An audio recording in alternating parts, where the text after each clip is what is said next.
Things have gone well this year. It was our first, like I said, the first year. So the goal was kind of to build relationships with the students and to get some of their civic engagement, community engagement projects off the ground. And we were able to do that. So I consider it a success. At Northwest, they decided to tackle the issue of violence in their school. When I would come in week after week to do workshops, it seemed for a while there I would always come at the end of a fight, on the tail end of a fight. So we sat down and had an honest and open conversation, a dialogue about how that made them feel and if they thought that there was something that they could do about it. So one of the teachers had heard about this peace ball, this idea of a peace ball, and so they brought it up, and the students were interested. And at the end of the year, we had a meeting with the administration and some of the teachers to kind of pitch the idea.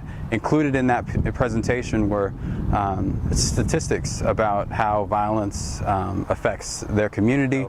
Yeah, they had a lot of good things to say.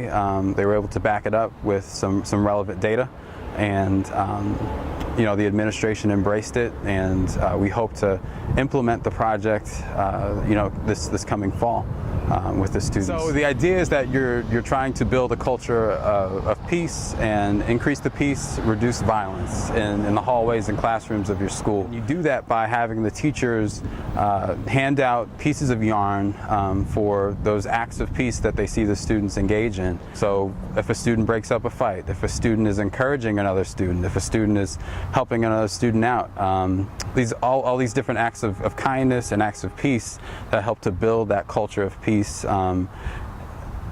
Students would get a piece of string for, and the idea is that you bring that piece of string to the central office where the ball is, the peace ball is, and for every piece of yarn, it represents that another act of peace. And so as that ball grows, the idea is that you're supposed to see a reduction in the violence and fighting in school. The relationships that I've built with the kids, with their teachers, with the schools, it's just been tremendously encouraging because you start to see the lights go on in their heads that they can do something about it. When they did that presentation with the administration, it was amazing. To see them get up there, present, and feel empowered, whereas before they were just kind of seen as problems.